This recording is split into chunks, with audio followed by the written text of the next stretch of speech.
Our Southeast Louisiana bridge has had more than 120 crashes since the 90s, and many of those were deadly. Now the latest claiming the life of a beloved Slidell man. Good evening and thanks for joining us, everyone. I'm Cherise Gibson. And I'm Devin Bartolotta. His family says he was a man of faith who recently brought some of his own clothes to the homeless. And as they plan their first Christmas without him, they hope for changes that could save the lives of others. Meg Ferris has their emotional plea.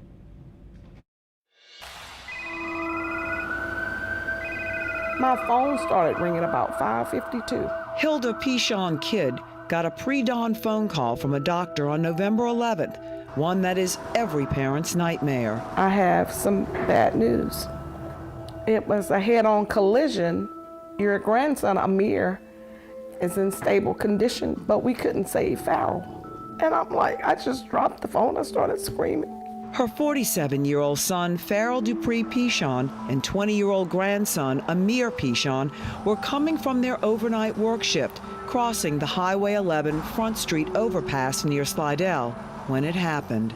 I just tried to replay it in my head over and over to kind of figure out what happened, what actually happened. To this day, I don't even know who hit Farrell. I haven't received the accident report. I haven't heard from anyone. The bridge is nearly a century old. It has a blind curve, no shoulder, and no room in the center for even the slightest correction. I know personally a lot of people that has lost their lives on it or had major accidents. And it's very important to me, it's just a priority to see if something can be done about it. St. Tammany councilmen Jimmy Strickland and Pat Burke say they want safety upgrades like lights, rumble strips, speed controls, or even make it one-way until the state funds are available to build the new 4-lane one. The constituents are saying that sometimes they're afraid to go across this bridge. They're saying they're taking alternative routes, which are taking them a couple of miles out of their way just because they don't want to go on that bridge.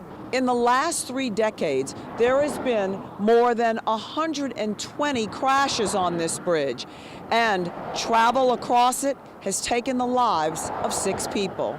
The Kidd family says enough is enough. Close it. Yes. Tear it down. Yes. I don't want to see anybody else have to go through this. Right. Their grandson is out of the hospital and had to have major abdominal surgery and a rod put in his back for a fractured spine.